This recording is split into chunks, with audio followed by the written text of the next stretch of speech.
settle into the sleepy mind channel.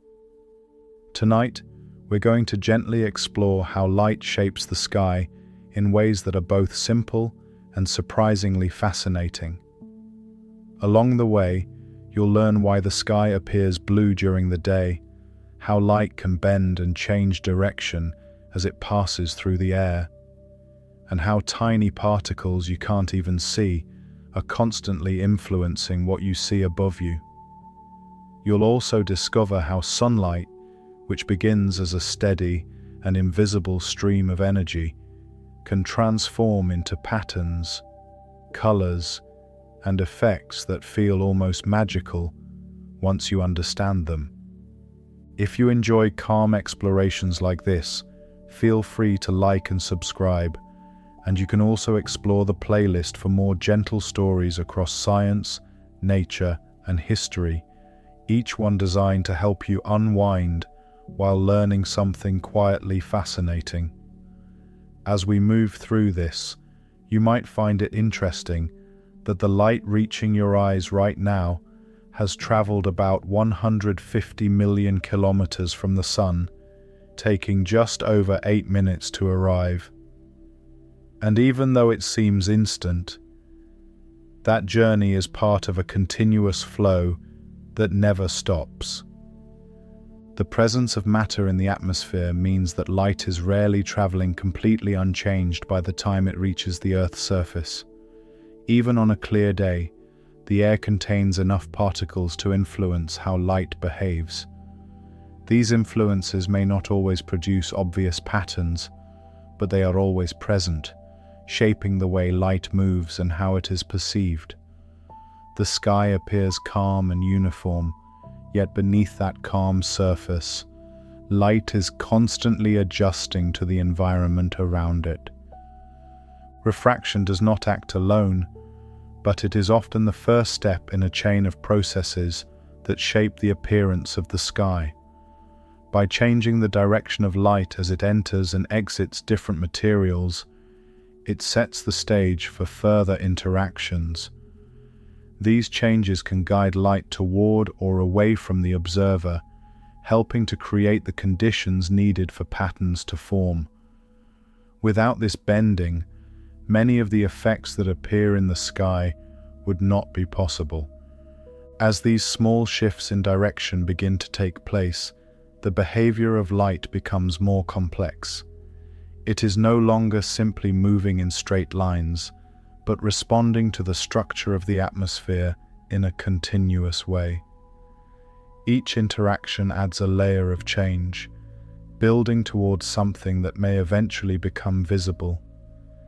The process remains steady and predictable, even as the results begin to vary. The transition from straight-line travel to a path influenced by matter marks an important step in understanding how patterns of light are formed. It shows that the sky is not just a space through which light passes, but an environment that shapes that light in subtle ways. The bending of light is gentle, yet it has the power to transform a simple beam into something more intricate when combined with other interactions. The journey of light through the atmosphere begins to shift from simple motion into a series of controlled changes. The straight path remains the starting point, but each encounter with matter introduces a new direction, a slight adjustment that moves the light away from its original line. These adjustments are the beginning of a process that will continue to build, leading to the patterns and colors that will become more visible as the conditions develop. As light continues to move through the atmosphere, its path is not only shaped by bending, but also by other interactions that begin to redirect and spread it in new ways. One of these is reflection, a process in which light encounters a surface and changes direction by bouncing away from it. This does not require a solid surface like a mirror, as even the tiny boundaries within droplets or crystals can reflect light. When light meets these surfaces at the right angle, part of it is redirected, turning back or shifting course in a predictable way. This behavior adds another layer to how light moves, allowing it to change direction more sharply than it would through bending alone. Reflection works alongside refraction, creating a sequence of changes that guide light through different paths. A single beam of light may enter a droplet, bend slightly, reflect from an inner surface, and then bend again as it exits. Each step builds on the last, creating a controlled series of movements rather than a random scattering. These combined interactions allow light to move in ways that would not be possible if it simply traveled in straight lines. The result is a more complex journey, one that begins to shape how light can be seen. Another important process is scattering, where light is spread out in many directions after encountering small particles. Unlike reflection, which sends light in a more defined direction, scattering distributes it more widely, allowing it to reach the observer from multiple angles. This is especially important in the atmosphere, where particles are often small and numerous. When light interacts with these particles, it is redirected again and again, filling the sky with a soft and even brightness. This is one of the reasons the sky appears illuminated, even when the sun is not directly in view. Think of scattering as similar to a gentle diffusion, where a concentrated beam becomes more spread out as it passes through a medium filled with small obstacles. In the same way that a beam of light becomes visible when it passes through a fine mist, scattering allows light to be seen across a wider area. The particles do not stop the light, but they redirect it just enough to make its presence more noticeable. This spreading effect creates a background of light that forms the base for more defined patterns. As reflection and scattering begin to act together with refraction, the movement of light becomes more layered. Light may bend as it enters a particle, reflect from within it, and then scatter outward as it leaves. Each of these processes contributes to the overall path, creating a network of interactions that shape what eventually reaches the observer. While any single interaction may be simple, the combination of many interactions produces a more complex result. This layered behavior is what allows the sky to display a range of effects under the right conditions. These processes do not happen in isolation, but occur continuously as light travels through the atmosphere. At every moment, light is being bent, reflected, and scattered by the particles it encounters. Most of the time, these interactions blend together into a uniform brightness that does not stand out. However, when the conditions align in a particular way, the interactions begin to organize into patterns. These patterns are not created suddenly, but emerge from the steady accumulation of small changes in direction. A pattern forms when many particles interact with light in a consistent way, guiding it toward the observer at similar angles. When this happens, the light arriving at the eye is no longer random, but structured. This structure creates visible shapes, such as arcs or rings, that can be recognized against the background of the sky. The particles themselves remain invisible, yet their combined effect becomes clear through the way they influence light. The pattern is not a physical object, but a result of how light is being directed. The formation of these patterns depends on the balance between the different processes at work. If scattering dominates, the light may spread too widely to form a clear shape. If reflection and refraction occur in a more organized way, the light can be directed into more defined paths. The atmosphere provides the conditions, while the behavior of light determines the outcome. Together, they create the possibility for patterns to appear, even though the individual interactions remain small. At this stage, the sky begins to move from a simple display of light into something more structured.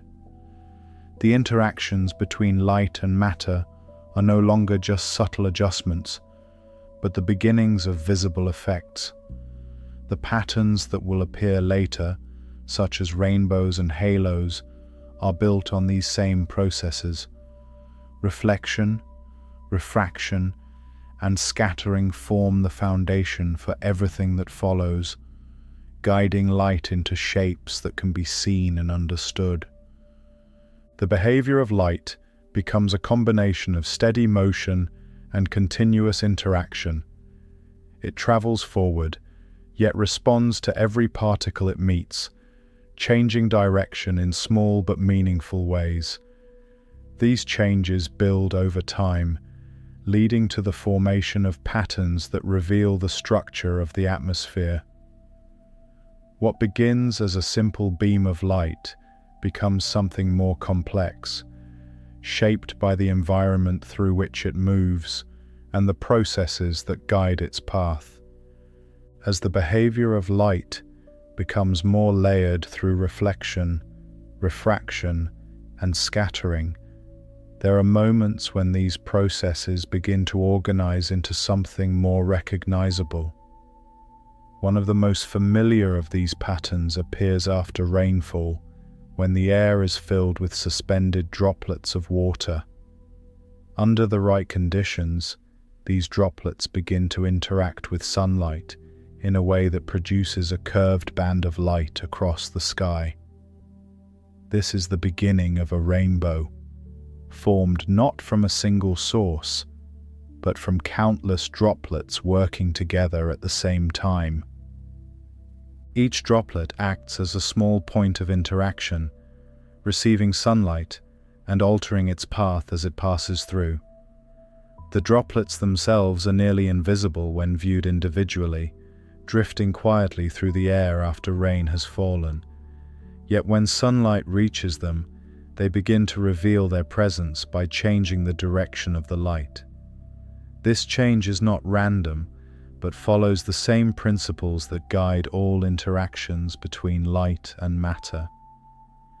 The difference here is that the droplets are present in large numbers, creating the conditions needed for a visible pattern to emerge.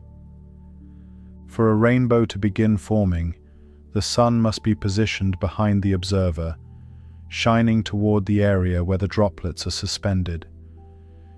This alignment allows the light to travel into the droplets and then return toward the observer after undergoing a series of changes.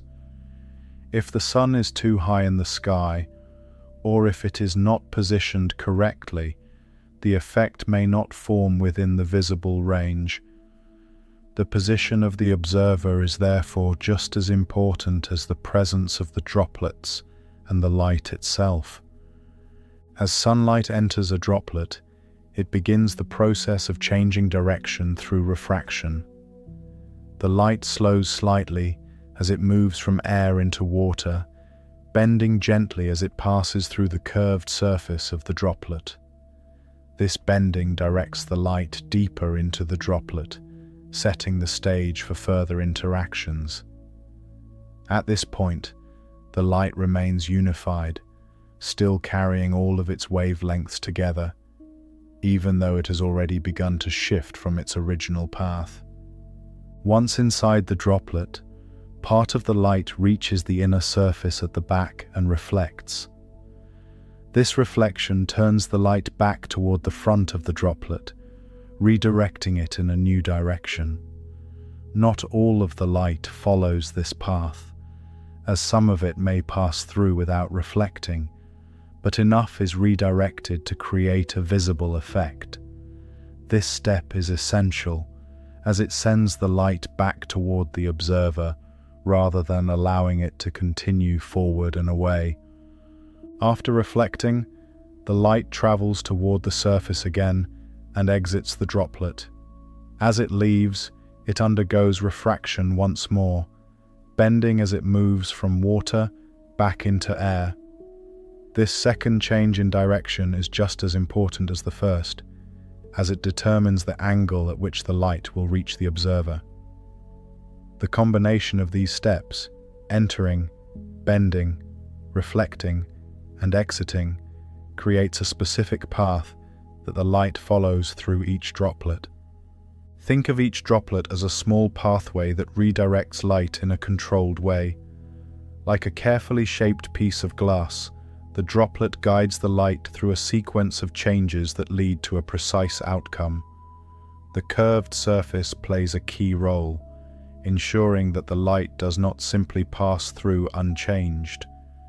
Instead, it is bent and turned in a way that prepares it to become part of a larger pattern. When many droplets perform this same sequence at once, the light that reaches the observer begins to form a shape. Each droplet contributes a small portion of light at a particular angle, and together, these contributions align to create a curved band. The pattern does not come from one droplet alone, but from the combined effect of many droplets interacting with light in the same way. This shared behavior creates the structure that will become visible as a rainbow. At this stage, the rainbow is still forming, with its full range of color not yet clearly defined. What is visible is the beginning of a pattern, shaped by the consistent way light moves through the droplets. The structure is already in place, even if the details are still subtle. The arc begins to take shape, guided by the geometry of light and the arrangement of droplets in the air. The presence of water droplets is essential for this process, as they provide the medium through which light can be redirected. Without them, the light would continue along its path without forming this particular pattern. The droplets create a field of interaction, one that allows the light to be shaped into something visible. Their size, distribution, and position all influence how the pattern appears, even at this early stage. The beginning of a rainbow is not a sudden event, but a gradual organization of light as it interacts with water in the atmosphere. The steady flow of sunlight, combined with the presence of droplets and the position of the observer, creates the conditions needed for the pattern to emerge. What starts as a simple interaction between light and matter becomes the foundation for one of the most recognizable features of the sky, built step by step through the same consistent processes that guide all light within the atmosphere. As sunlight continues its path into each droplet, the behavior of the light begins to shift in a more noticeable way. The moment it passes from air into water, it does not maintain the same speed it had while traveling through open space.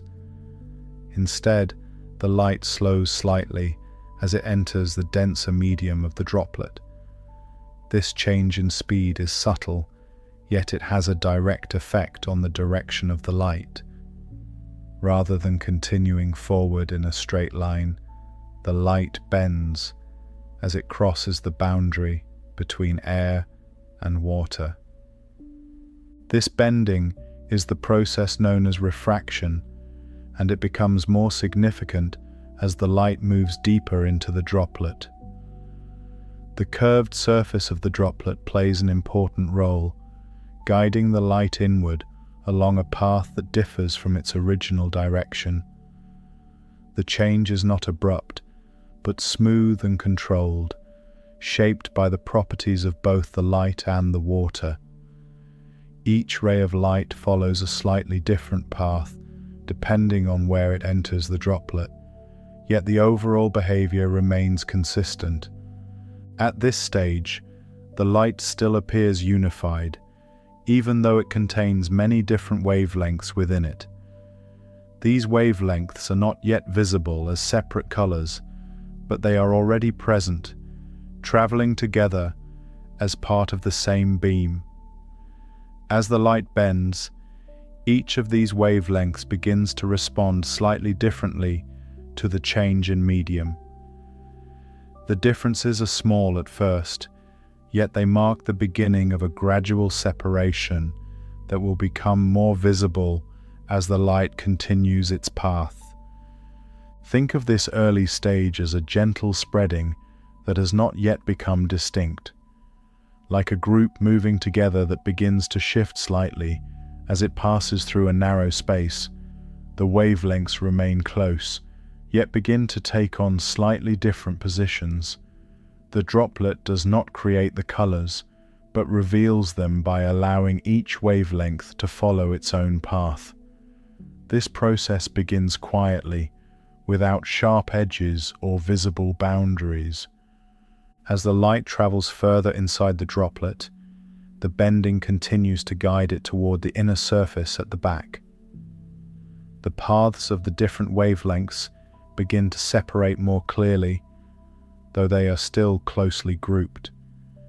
The curvature of the droplet ensures that the light does not move straight through, but instead follows a controlled route that prepares it for the next stage of interaction. Each small change in direction contributes to the overall path, building toward a more noticeable effect. The amount of bending that occurs depends on the wavelength of the light. Longer wavelengths tend to bend slightly less, while shorter wavelengths bend a bit more as they pass through the water. At this stage, the difference is still subtle, yet it creates a gradual spreading within the beam. The light is no longer perfectly aligned as it was before entering the droplet, and this slight divergence is essential for what will follow. Even though these changes are taking place, they are not yet visible from the outside. The light remains contained within the droplet, moving along its path and undergoing these small adjustments. The separation of wavelengths is happening internally, without producing a visible display. This hidden stage is important, as it sets up the conditions needed for the colors to appear once the light exits the droplet. The droplet itself acts as a controlled environment where these changes can occur. Its smooth, curved surface and consistent composition allow light to behave in a predictable way. Each droplet performs the same function, guiding the light through this process of slowing, bending, and beginning to separate. When many droplets are present, each one carries out this sequence independently, preparing the light that will eventually contribute to the larger pattern. As more light enters more droplets, this process repeats continuously. Each beam undergoes the same changes, creating a consistent set of conditions across the entire field of droplets. The uniformity of this behavior is what allows a structured pattern to form later. Without this consistency, the light would not align in a way that produces a visible arc. The bending and initial separation of light within the droplet represent a transition from simple motion into a more organized process. The light is no longer just traveling and interacting randomly, but following a defined path shaped by the properties of water. These early changes may not yet be visible, but they are essential for creating the conditions that will allow the colors to emerge. The interior of each droplet becomes a place where light is quietly transformed. The slowing of the light, the bending of its path, and the beginning of its separation all take place within this small space.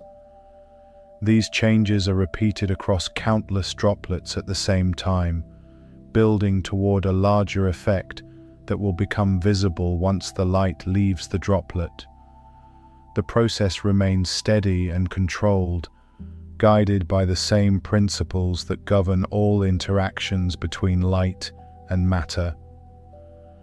As light continues its journey through each droplet, it approaches the inner surface at the back, where a key change in direction begins to take place. Up to this point, the light has entered, slowed, and bent as it moved deeper into the water. Now, instead of passing straight through and continuing forward, part of that light meets the inner boundary at an angle that causes it to reflect.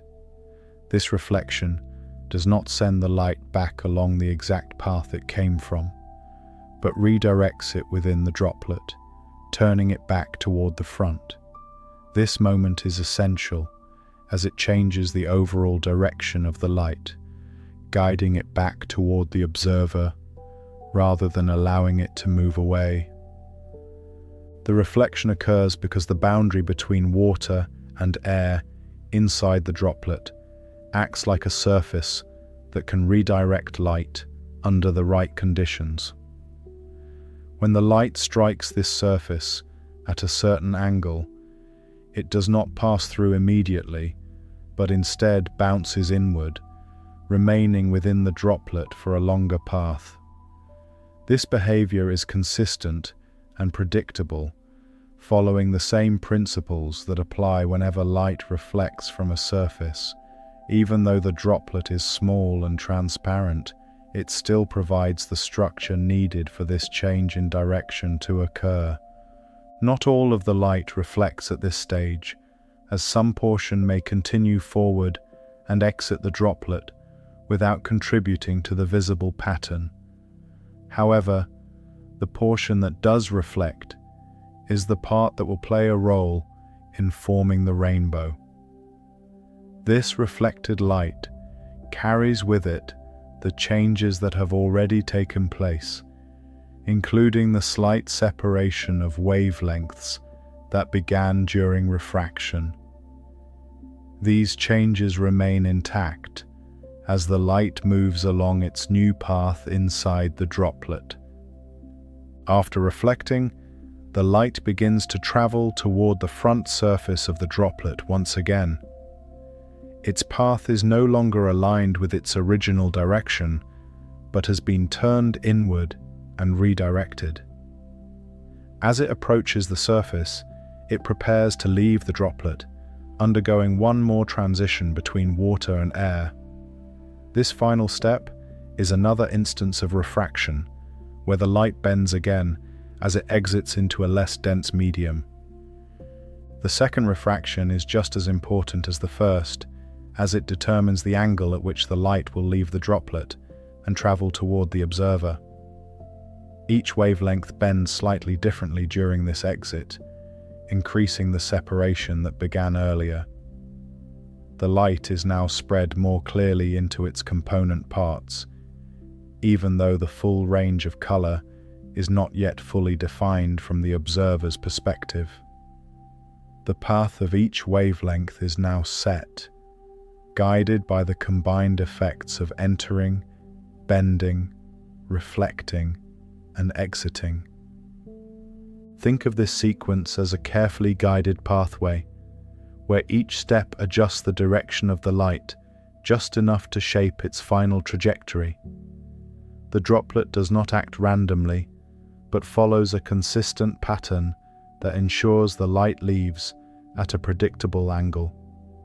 This predictability is what allows many droplets to work together, each sending light in a similar direction under the same conditions. Without this consistency, the light would scatter too widely to form a clear pattern. As the light exits the droplet, it travels outward into the air, now carrying the changes created by its path through the water. The angle at which it leaves is not arbitrary, but defined by the geometry of the droplet and the properties of light. Only light that exits at certain angles will reach the observer's eye, Not every droplet contributes equally to the visible pattern, but only those positioned correctly relative to the sun and the observer. Each droplet sends light outward in many directions, yet only a small portion of that light is directed toward the observer at the correct angle. This creates a selective effect, where the observer sees light from droplets that meet the required conditions, while the rest remains unseen. The pattern that forms is therefore not based on all droplets equally, but on those that align with the geometry needed to send light back toward the eye. The angle at which the light exits the droplet is influenced by the sequence of changes it has undergone. The initial bending, the internal reflection, and the final bending all combine to determine this angle. Each step builds upon the previous one, creating a controlled path that leads the light toward a specific direction. This layered process ensures that the light arriving at the observer has followed a precise route, shaped by the structure of the droplet.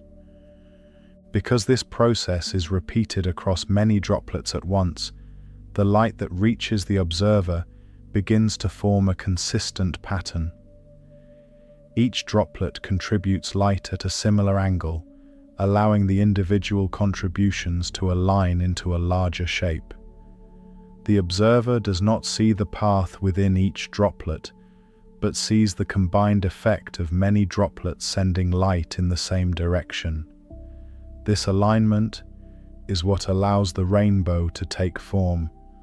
The internal reflection is the turning point that makes this alignment possible. Without it, the light would continue forward and away from the observer, never forming the pattern that becomes visible in the sky. By redirecting the light back toward the front of the droplet, the reflection ensures that the light can exit in a direction that brings it toward the observer's line of sight. This change transforms the droplet from a simple passageway into a system that guides light toward a specific outcome. As the light leaves each droplet and travels toward the observer, it carries with it the effects of all the interactions that have taken place. The path has been shaped step by step, each stage adding a layer of direction and separation. What began as a straight beam of light has now become something more structured, prepared to contribute to a visible pattern when combined with light from other droplets. This stage represents the point at which the light is ready to become part of a larger display. The internal changes are complete, and the light has been directed outward in a way that allows it to align with other rays. The droplets continue to perform this process independently, yet together they create the conditions needed for a shared pattern to emerge. The reflection within the droplet and the final exit into the air form a crucial step in the development of a rainbow. The light has been slowed, bent, turned, and bent again, each step shaping its final direction. These changes are not visible on their own, yet they prepare the light for what comes next. As more droplets send light along these same paths, the pattern will begin to take shape, guided by the steady and predictable behavior of light within the atmosphere. As light exits each droplet and travels outward into the air, it carries with it the result of every interaction that has taken place within. The path has been shaped step by step, guiding the light into a specific direction that is no longer random. When this light reaches the observer, it does not arrive alone, but alongside light that has followed the same process through many other droplets. Each droplet contributes a small portion, and together these contributions begin to form a visible pattern. This pattern takes shape as a curved arc, one that appears stable even though it is built from countless individual interactions happening at the same time.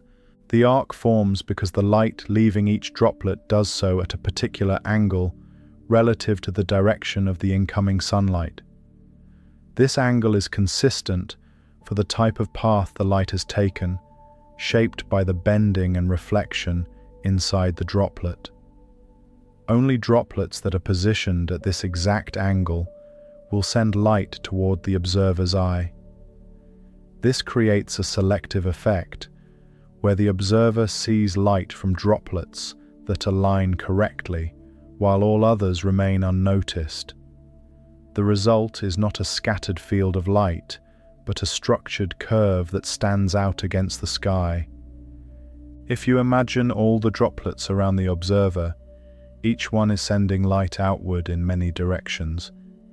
Yet only those droplets that sit along a precise geometric relationship with the sun and the observer will contribute to the visible arc. These droplets form an invisible circular boundary in space, and the portion of that boundary that is visible above the horizon appears as the familiar curved shape. The arc is therefore part of a larger structure, one that extends beyond what can usually be seen from the ground. The circular nature of this pattern becomes clearer when considering how the angles are arranged. The light that reaches the observer comes from droplets that lie along a cone of directions extending outward from the observer's eye. When this cone intersects with the field of droplets in the sky, it creates a circle. From the ground, the lower part of this circle is often hidden by the landscape, leaving only the upper portion visible. This is why the rainbow appears as an arc, even though its full form is circular. Each point along the arc corresponds to a different group of droplets, each one positioned to send light at the required angle. The observer does not see all droplets equally, but only those that meet this condition. As a result, the rainbow is not a solid object in the sky, but a collection of points where light is being directed in the right way. The pattern appears continuous because there are many droplets fulfilling this role at once, filling in the arc with a smooth and steady band. The presence of many droplets is essential for the visibility of the rainbow. A single droplet can redirect light, but it cannot create a visible pattern on its own. It is the combined effect of many droplets that produces the arc. Each droplet adds a small amount of light, and together they create enough intensity for the pattern to be seen clearly. The more droplets that are present and properly aligned, the more defined the arc becomes. The spacing of the droplets also influences how the rainbow appears. When the droplets are evenly distributed, the arc appears smooth and continuous. If the distribution is uneven, parts of the arc may appear brighter or more defined than others. This variation reflects the underlying structure of the droplet field, even though the droplets themselves remain invisible. The pattern reveals the arrangement of the particles through the way light is directed. As the observer looks across the arc, the pattern remains consistent in shape and position relative to the sun. The arc always appears opposite the sun, forming along the line that extends from the sun through the observer and into the sky. This alignment ensures that the geometry required for the pattern remains stable. The arc does not drift randomly, but holds its position as long as the conditions remain in place. Even though the arc appears steady, it is constantly being recreated. The droplets that contribute to the pattern are always moving, falling, or evaporating, yet new droplets take their place. The observer continues to see a stable arc because the overall geometry does not change, even as the individual contributors are replaced. This creates the impression of a fixed object, even though it is built from changing components. The formation of the arc represents the point at which the earlier interactions of light become visible. The bending, reflection, and separation that occurred within each droplet now combine into a larger structure that can be seen from a distance. The pattern is not imposed from outside, but emerges naturally from the consistent behavior of light and the arrangement of droplets in the air. Think of the arc as the outline of where the conditions are just right. It marks the boundary where the light leaving the droplets aligns with the observer's view. Inside this boundary, the angles do not match, and the light does not reach the eye in the same way. Outside it, the same is true. The arc exists where the alignment is precise, creating a clear distinction between where the pattern appears and where it does not. As more light reaches the observer from these aligned droplets, the arc becomes more visible and more defined.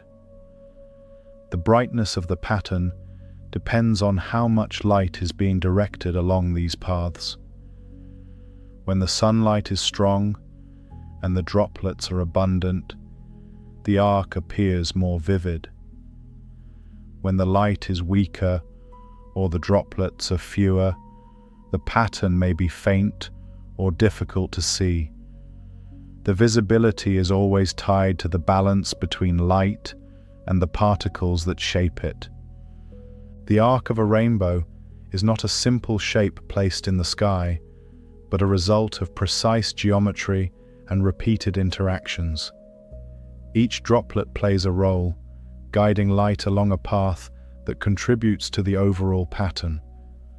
The observer sees the combined effect of these paths, forming a curve that reflects the structure of the underlying system.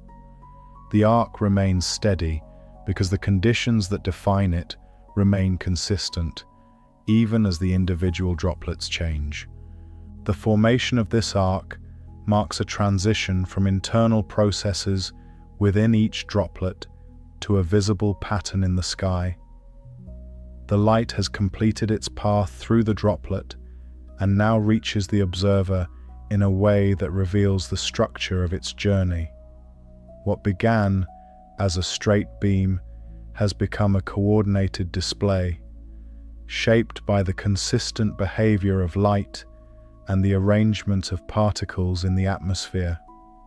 As the arc of the rainbow becomes clearly visible, another feature begins to stand out within it, a gradual change in color that follows a consistent and recognizable order.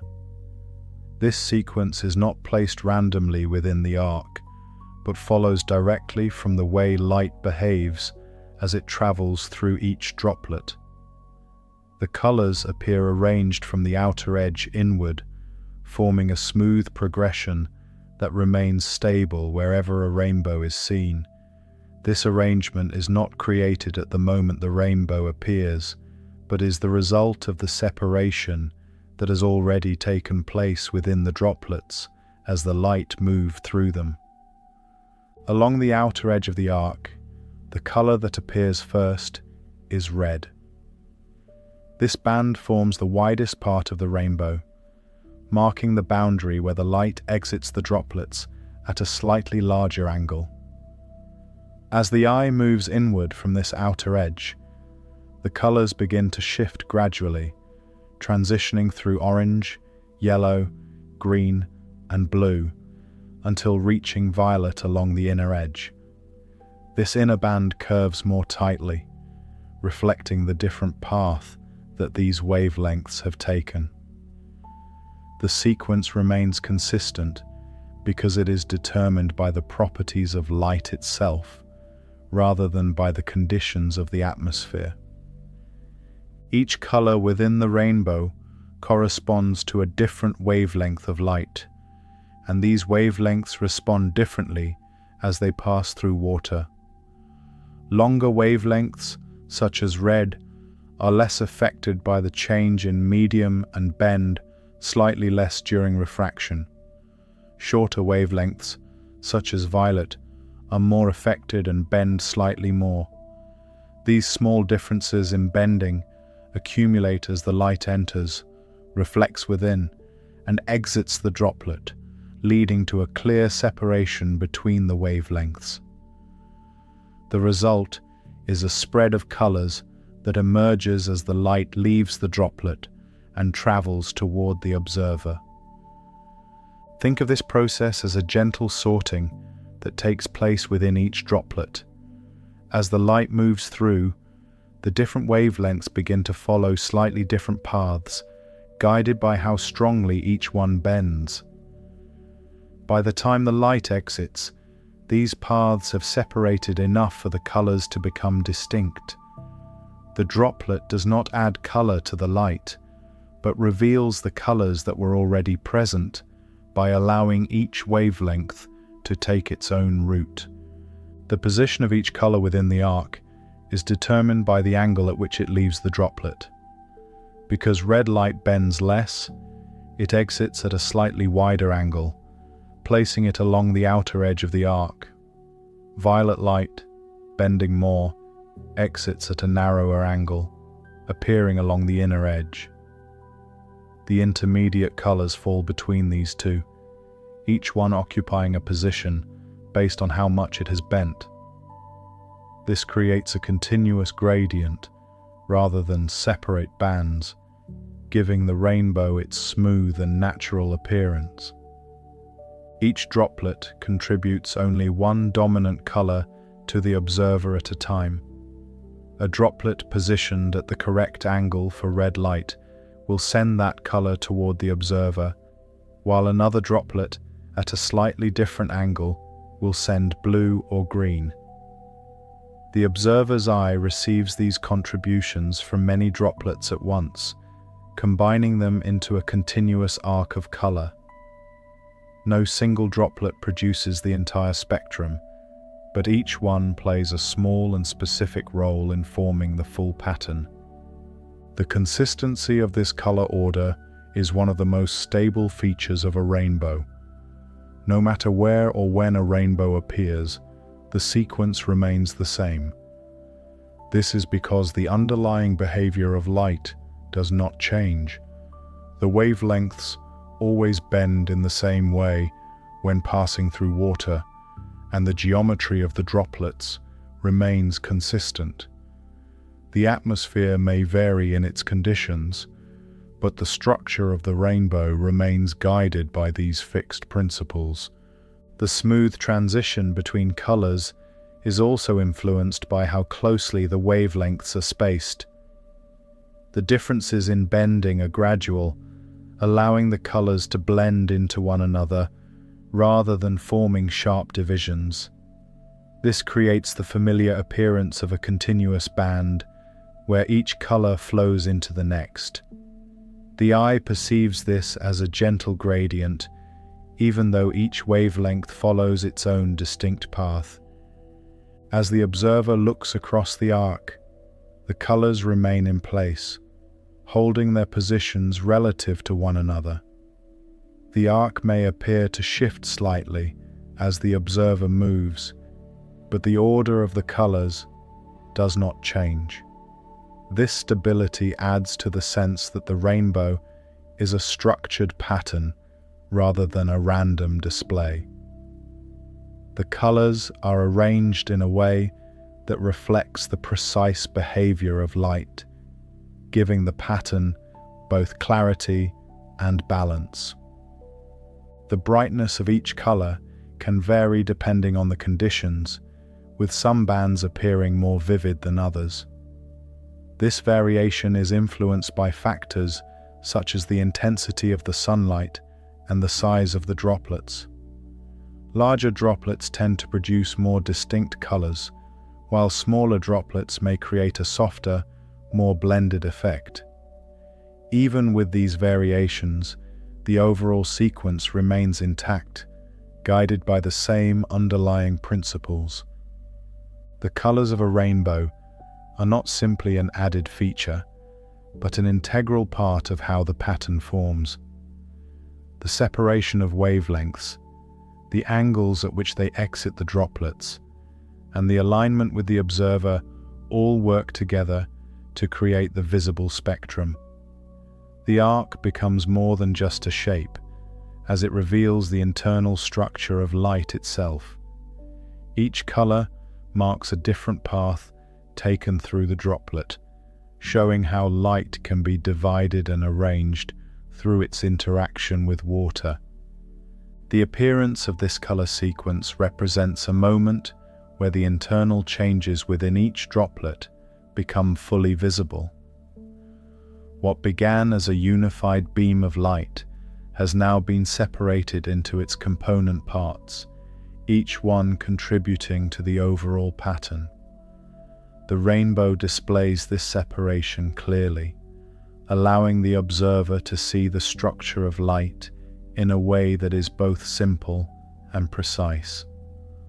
Once the color order is visible, the different wavelengths reveal why the rainbow has width rather than appearing as a single line. Red light bends slightly less, so it appears along the outer edge. Violet light bends slightly more, so it appears along the inner edge. The colors between them fall into place according to how much each wavelength bends.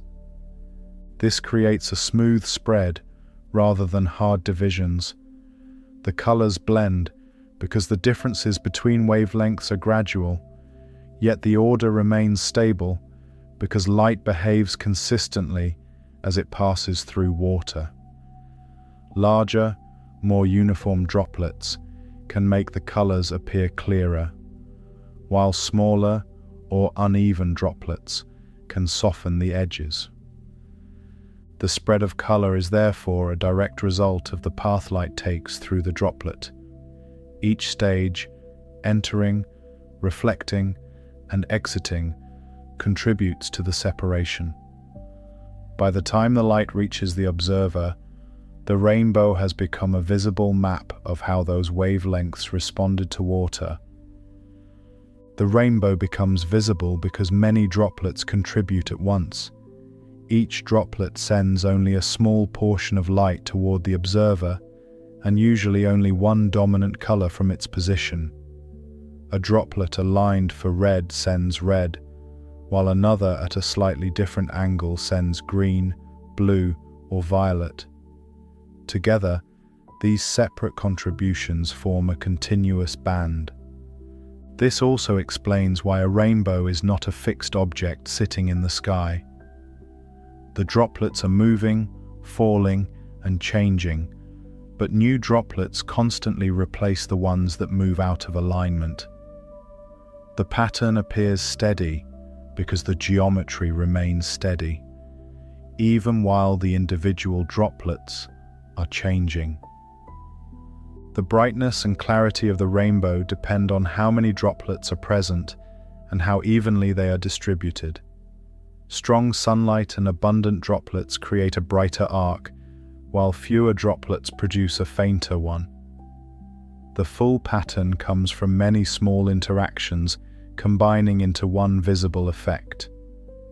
As the full arc of the rainbow becomes clear, it is easy to think of it as a curved band stretching across the sky, beginning at one point on the horizon and ending at another. This shape feels complete as it appears, yet it is only part of a larger form that is not always visible. In reality, the rainbow does not exist as a simple arc, but as a full circle. The familiar curve that is seen from the ground is only a portion of this circle, with the rest hidden from view. The structure of the rainbow extends beyond what is immediately visible, forming a complete and balanced shape in space. This circular form comes from the geometry that defines how light reaches the observer. The droplets that contribute to the rainbow are arranged in such a way that they send light toward the observer at a specific angle. These droplets form a circular boundary around the observer's line of sight, creating a complete ring of directions from which light can arrive. The observer sees the portion of this ring that lies above the horizon, while the rest remains hidden below it. The arc is therefore a visible section of a larger continuous circle. If the conditions allowed for a clear view in all directions, the full circle of the rainbow would become visible. This can happen when the observer is positioned high above the ground, such as in an aircraft or on a mountain, where there is a clear view of the space below. In these situations, the lower portion of the rainbow is no longer blocked by the ground, and the arc extends downward to form a more complete circle. The pattern appears centered around the observer, revealing its true shape as a closed loop rather than an open curve. The idea that the rainbow is a full circle may seem surprising, as the arc is so familiar and consistent in everyday experience.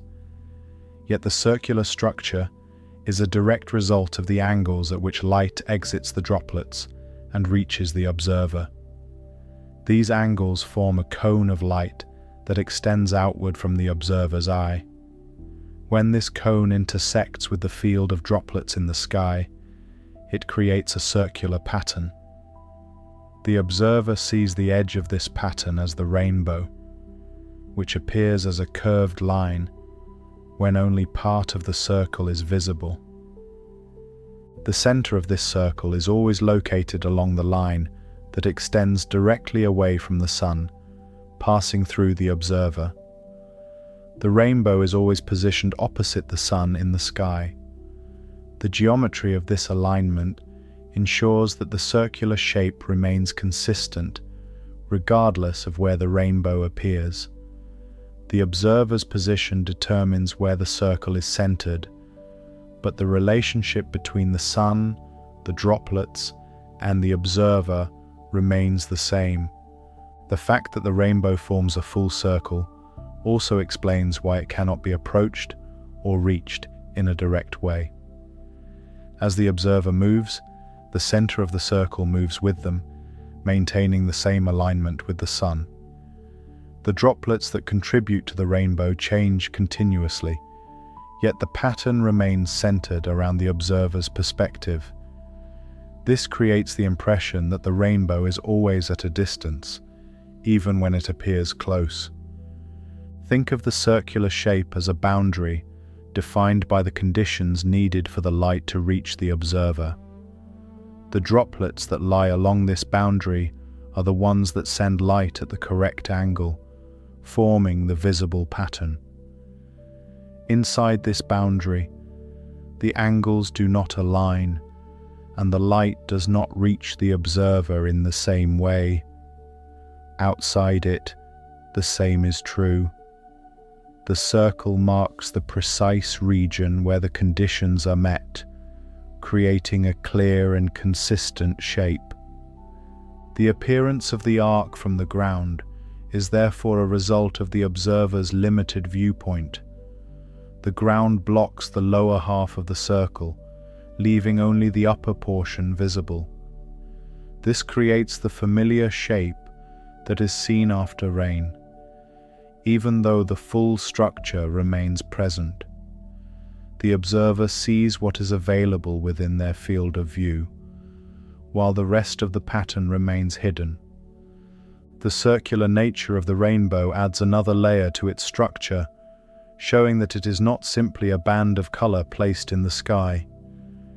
Instead, it is a geometric pattern created by the interaction of light and droplets, shaped by the position of the observer. The arc is a visible trace of this geometry, revealing part of a larger form that extends beyond what can be seen. As the observer looks across the arc, the curvature remains consistent, reflecting the circular shape from which it comes. The pattern does not bend unevenly or change its form, as it is guided by the same angles at every point. This consistency gives the rainbow a sense of balance, even when only part of the circle is visible. The arc appears complete in itself, yet it is part of a larger whole. The idea of the full circle also helps explain why the rainbow appears the same shape regardless of distance. Whether the droplets are near or far, the angles that define the circle remain constant. The observer sees the pattern as a curved arc because the geometry of light creates that shape in their field of view. The actual position of the droplets does not change the overall structure, only the brightness and clarity of the pattern. The rainbow becomes more than a simple arc across the sky. It is a circular pattern centered on the observer, shaped by the interaction of light and the arrangement of droplets in space. The visible arc is a portion of this larger structure, revealed under the right conditions. What appears as a curved band is part of a complete and continuous form, one that reflects the precise geometry of how light reaches the eye. This understanding brings a new perspective to the rainbow, showing that its shape is not limited to what is seen at first glance. The full circle exists whether it is visible or not, defined by the same steady principles that govern all interactions of light within the atmosphere. The arc is simply the part of that circle that can be seen from the ground, offering a glimpse into the larger structure that surrounds the observer. Although the rainbow exists as a full circle, what is usually seen from the ground is only the upper portion of that shape. The lower half of the circle is hidden from view, not because it does not exist, but because it lies below the horizon. The ground blocks the observer's line of sight, preventing the lower section of the circle from becoming visible. As a result, the rainbow appears as a curved arc stretching across the sky, even though the complete circular structure remains present. This limitation is a direct result of where the observer is positioned. When standing on the ground, the view is naturally restricted to what lies above the horizon line. The space below that line is occupied by the landscape, whether it is land, water, or any other surface that blocks the view. The droplets that would form the lower portion of the rainbow are still present in the air, yet their contribution cannot be seen because the observer cannot look through the ground to observe them. The arc that is visible is therefore a partial view of a larger structure that continues beyond sight. The hidden portion of the rainbow is not fundamentally different from the part that is seen. It follows the same geometry, with droplets positioned at the correct angles to send light toward the observer. The same sequence of interactions takes place within those droplets, guiding the light along paths that would contribute to the pattern. The only difference is that the observer's viewpoint prevents this part of the circle from being perceived. The rainbow remains complete, even though it appears incomplete from a limited perspective. When the observer moves to a higher vantage point, the situation begins to change. As the horizon drops lower in the field of view, more of the space below becomes visible. This allows the observer to see droplets that were previously hidden, revealing more of the circular pattern.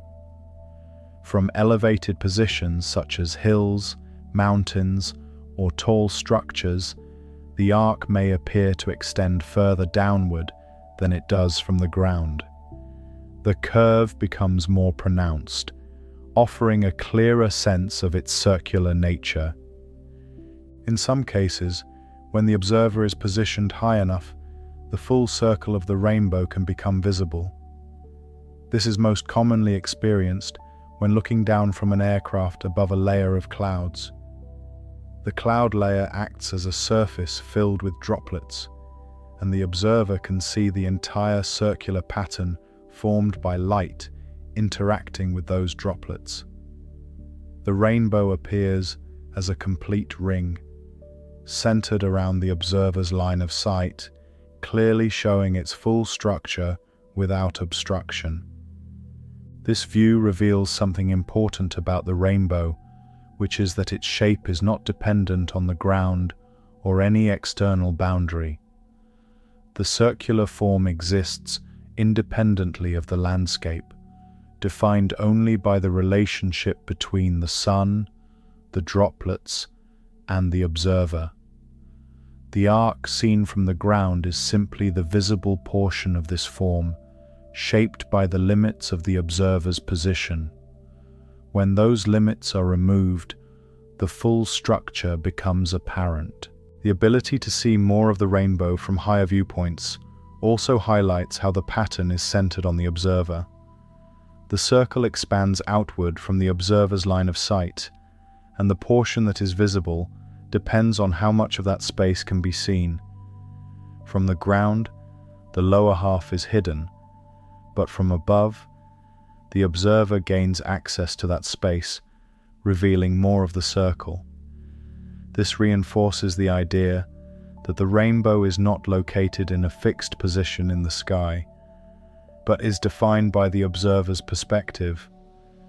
The transition from seeing an arc to seeing a more complete circle does not involve any change in how the rainbow forms.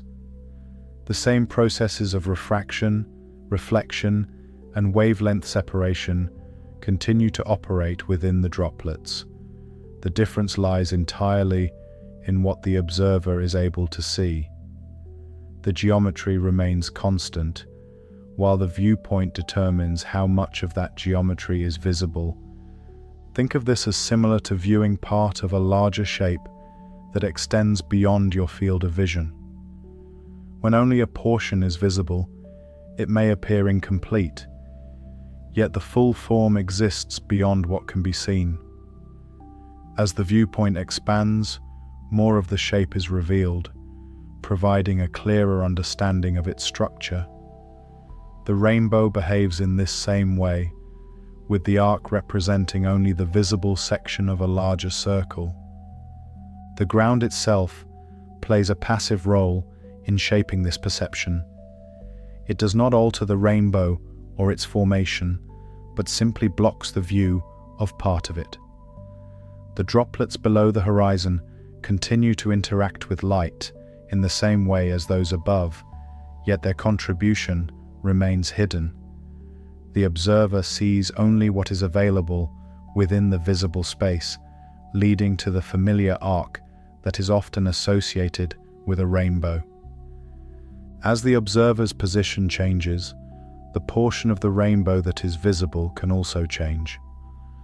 Moving to higher ground or changing the angle of view can reveal more of the pattern, even if only slightly.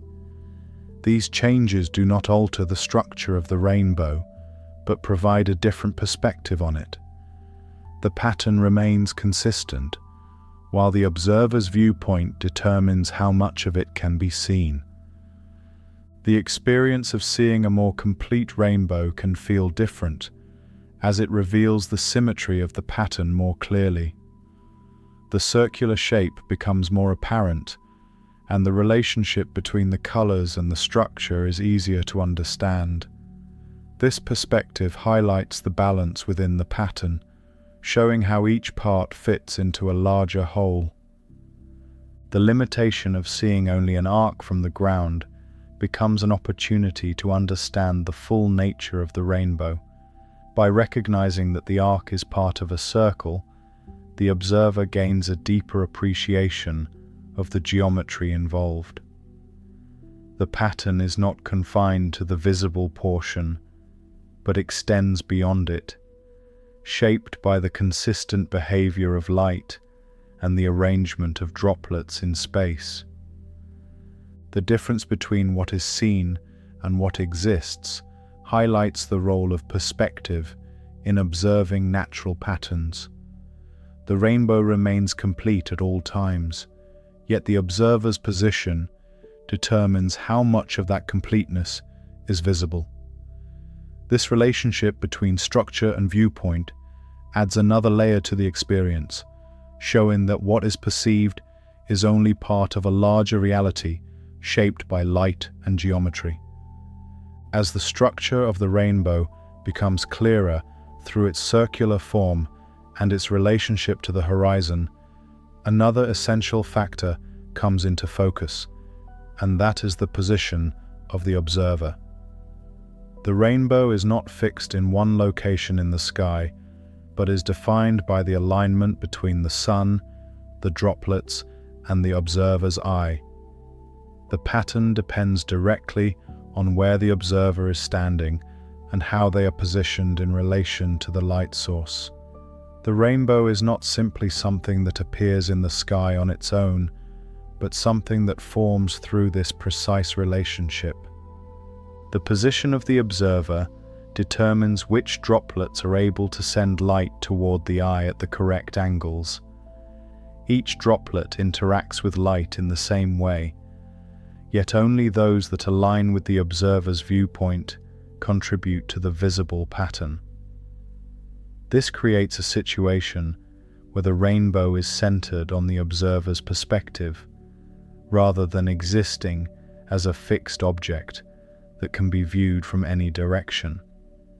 The pattern appears in front of the observer because that is where the alignment of light and droplets allows it to be seen. For this alignment to occur, the sun must be positioned behind the observer.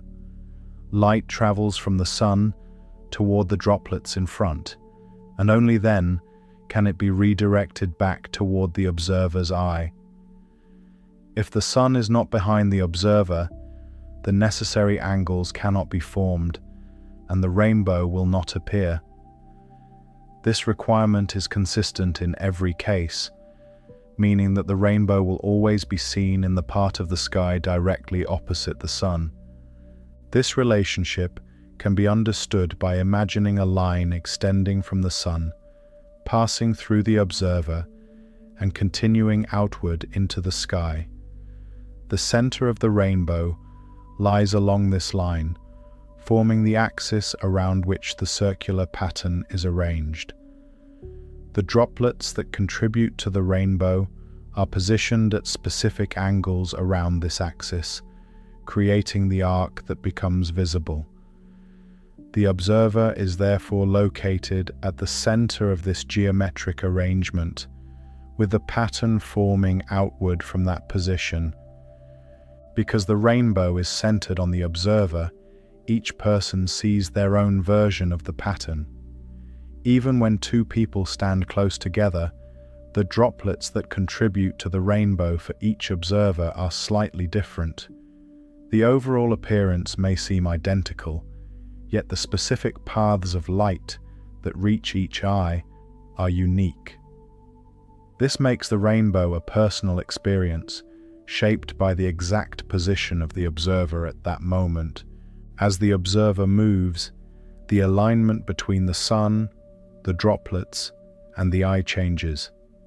This causes the rainbow to appear to move as well, maintaining its position relative to the observer's line of sight.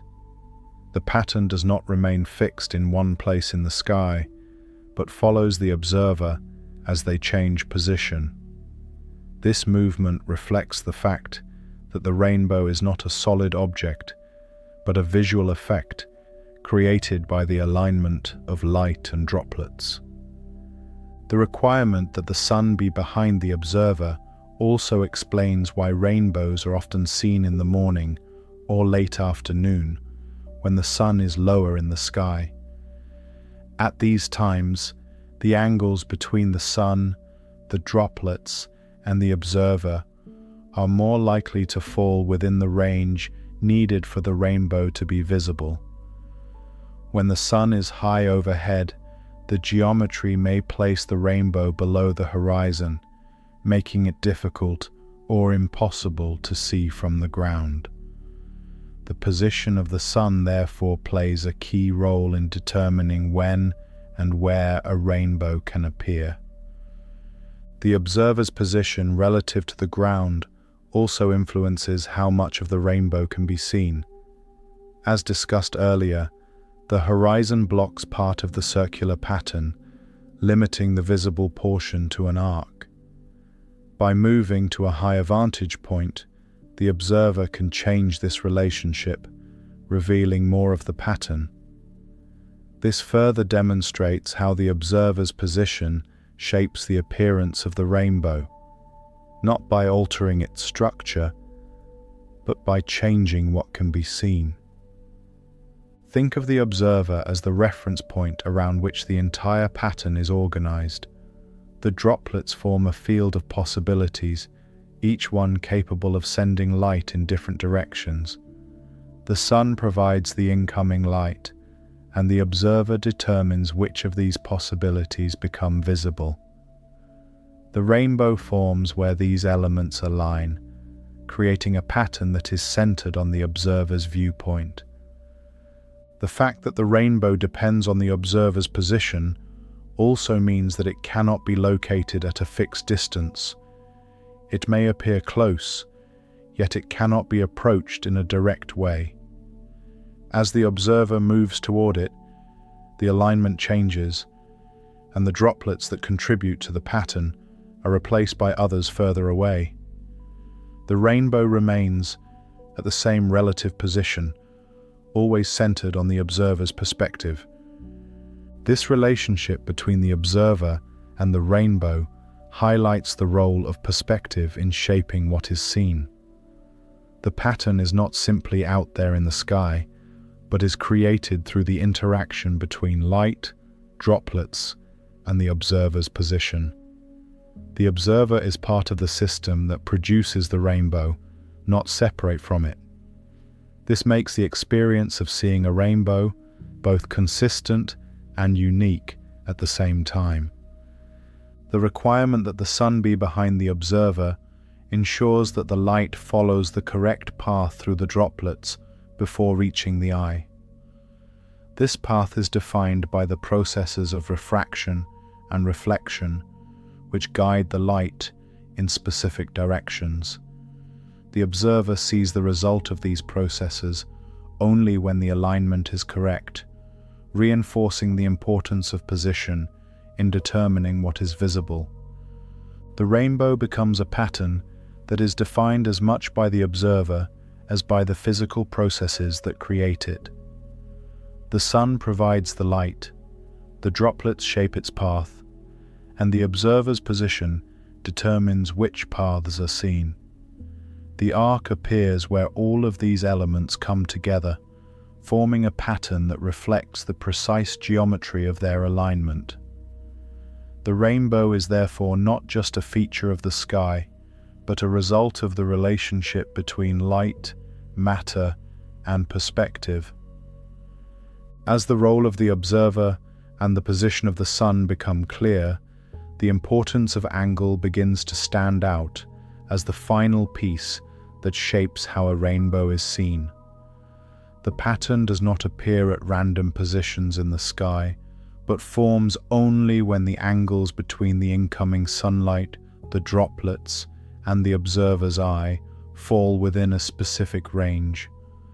These angles are not flexible, but fixed by the way light behaves as it passes through the droplets. The observer sees the rainbow only where these angles are met, creating a pattern that is both precise and stable. For the primary rainbow, the light that reaches the observer has followed a path that results in a particular angle between the incoming sunlight and the outgoing light. This angle defines where the rainbow will appear, forming a circular boundary around the observer's line of sight. Droplets that lie along this boundary send light at the correct angle, while those outside it do not contribute to the visible pattern.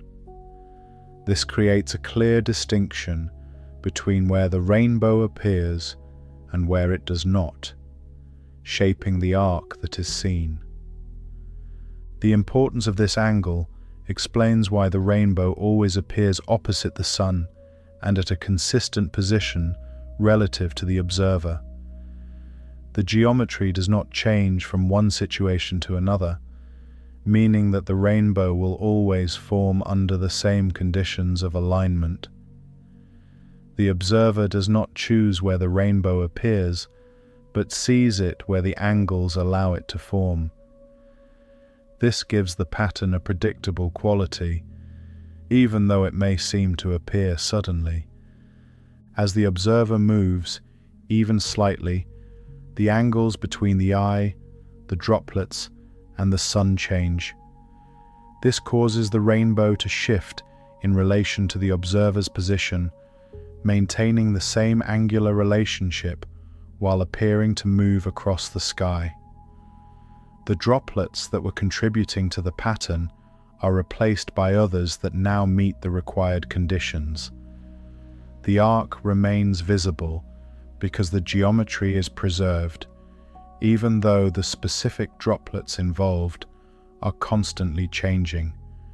This movement gives the rainbow a quality that can feel unusual, as it does not behave like a fixed object.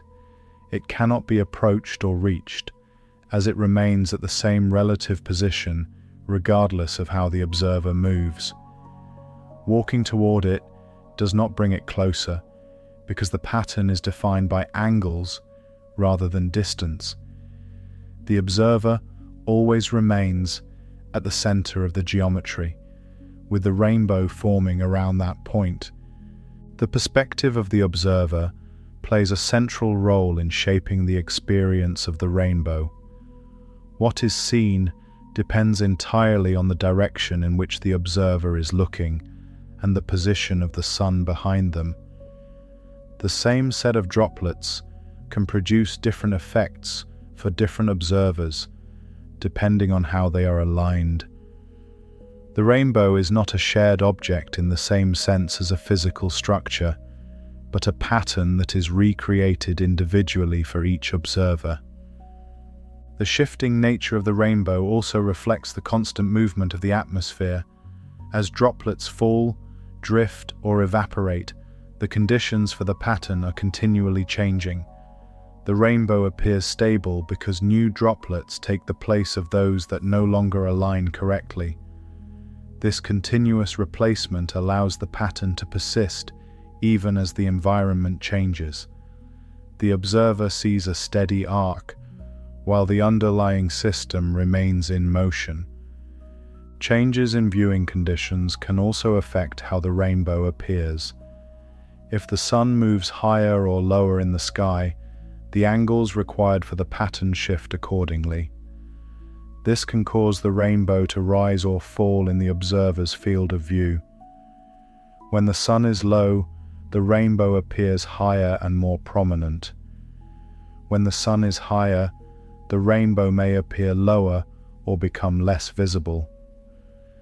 The position of the sun therefore influences not only whether the rainbow can be seen, but also where it appears. The role of perspective becomes even clearer when considering how the rainbow can appear different from one moment to the next. Subtle changes in position, lighting, or droplet distribution can alter the clarity or brightness of the arc. These changes do not affect the underlying geometry, but they influence how the pattern is perceived. The rainbow may seem to strengthen or fade, shift slightly, or change in intensity, all while maintaining its basic structure. The rainbow as a pattern defined by a set of conditions that must be met at a specific angle. The observer's eye acts as the point where these conditions are brought together, receiving light from droplets that meet the required alignment. The pattern exists only where these conditions are satisfied, creating a shape that is tied directly to the observer's perspective. This makes the rainbow both consistent in its form and dependent on the observer's position.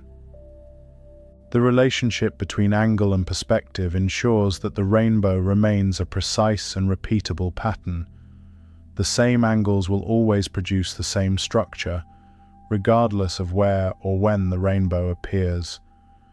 This consistency is what allows the rainbow to be recognized so easily, even though it is formed from countless individual interactions between light and droplets. As the observer continues to watch the rainbow, the pattern may appear to remain still, yet it is constantly being recreated through the movement of droplets and the shifting alignment of light. The stability of the arc is an illusion created by the consistency of the angles involved. Beneath this steady appearance, the system is active and dynamic, continuously adjusting to the conditions of the atmosphere.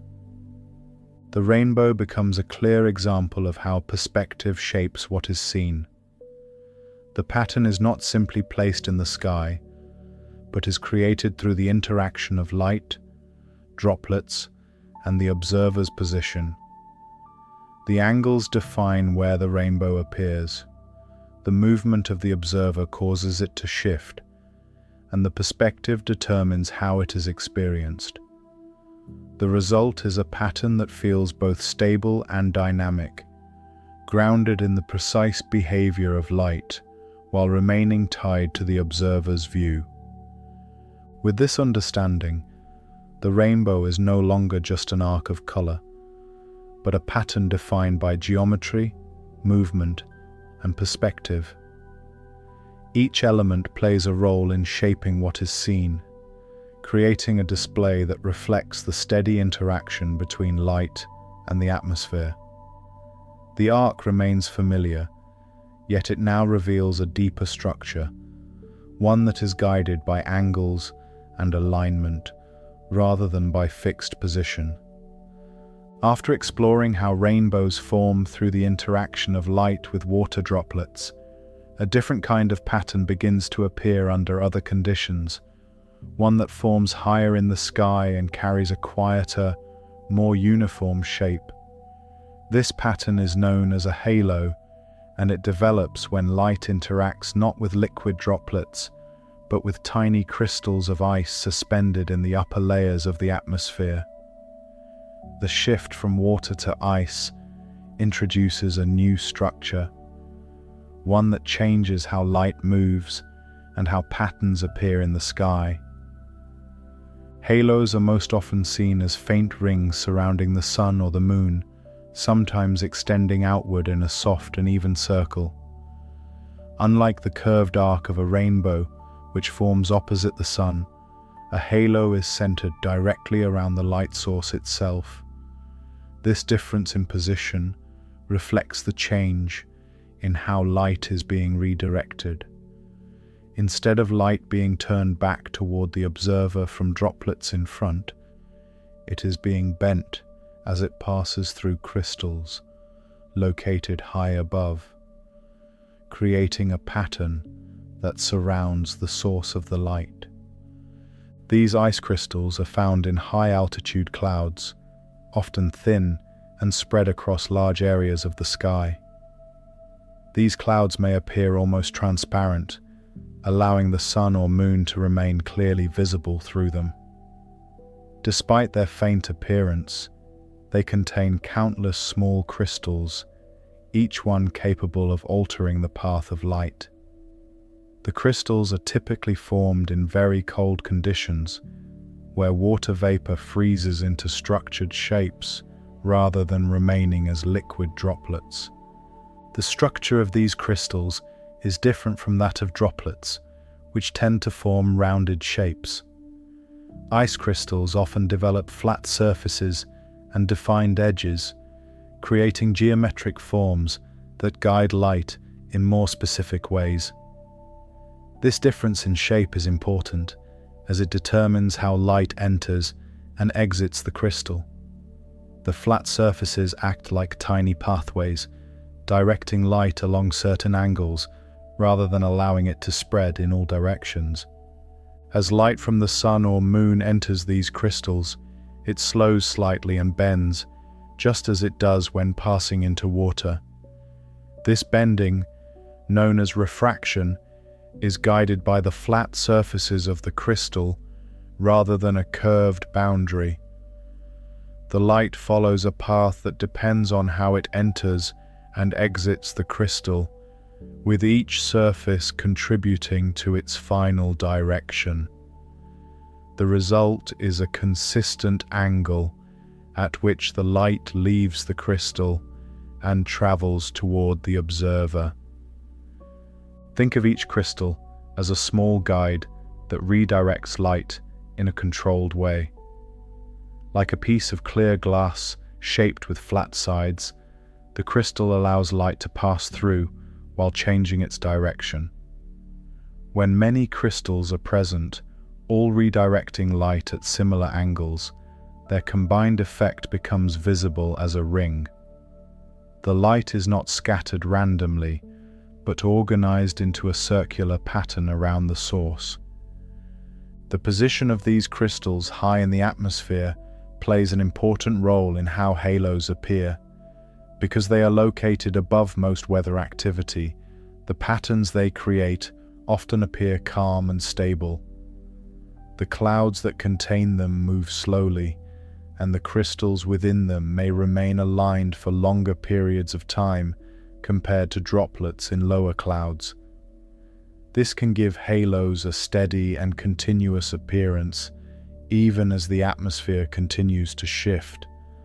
The fact that halos form around the sun or moon means that the observer does not need to face away from the light source, as is the case with rainbows. Instead, the observer looks directly toward the light, often seeing the halo as a ring surrounding it. This creates a different visual experience, where the pattern is centered on the source, rather than appearing in the opposite direction. The light that forms the halo has not been reflected back toward the observer in the same way as a rainbow, but has been bent into a circular path as it passes through the crystals. The brightness and clarity of a halo can vary depending on the number and arrangement of the crystals within the clouds. When the crystals are numerous and well aligned, the ring appears more defined and easier to see. When they are fewer or more randomly arranged, the halo may appear faint or incomplete. The pattern depends on the combined effect of many crystals working together, much like the droplets that form a rainbow, though the structure and behavior are different. Halos can appear at different times of day or night, depending on the position of the sun or moon and the presence of suitable clouds. A halo around the sun may be more noticeable during the day, while a halo around the moon can appear softer and more subtle at night. The same principles apply in both cases, with light passing through ice crystals and forming a circular pattern around the source. As the observer looks at a halo, the shape remains centered and balanced, reflecting the consistent angles at which light is being bent. The ring does not shift in the same way a rainbow does with movement, as it is tied directly to the position of the light source. The observer may move, but the halo remains around the sun or moon, maintaining its position relative to the source rather than the observer. The introduction of halos marks a shift from the behavior of light in liquid droplets to its behavior in solid crystals. The same fundamental processes are involved, yet the outcome is shaped by the structure of the material. The flat surfaces of the crystals guide the light into a circular pattern, creating a ring rather than an arc. This difference highlights how the form of the particles influences the patterns that can appear in the sky. Halos reveal another aspect of how light interacts with the atmosphere. The transition from water droplets to ice crystals brings a new set of patterns, each one shaped by the same steady behavior of light. The sky becomes a place where different conditions produce different effects, all connected by the interaction between light and matter. The halo stands as a quiet and balanced pattern, centered around the source of light and shaped by the structure of the crystals through which it passes. As the presence of ice crystals in high clouds begins to reveal the possibility of halos, the process that shapes their circular form becomes clearer through the way light passes through each crystal. Unlike the rounded droplets that guide light along curved paths, these crystals provide flat surfaces that influence the direction of light in a more structured way. The light does not simply pass through unchanged, but follows a path that is shaped by the geometry of the crystal itself. This path begins as the light enters the crystal, continues as it moves through it, and completes as it exits back into the surrounding air. When light from the sun or moon reaches a crystal, it enters through one of its flat faces. At this point, the light slows slightly as it moves from air into the denser material of the ice. This change in speed causes the light to bend, a process known as refraction. The amount of bending depends on the angle at which the light enters the crystal, as well as the properties of the ice itself. Because the surfaces are flat rather than curved, the direction of the bending is more consistent, guiding the light along a predictable path. As the light travels within the crystal, it may pass through one or more internal surfaces before exiting. Each transition between surfaces contributes to its overall direction, shaping the path that it will take as it leaves the crystal.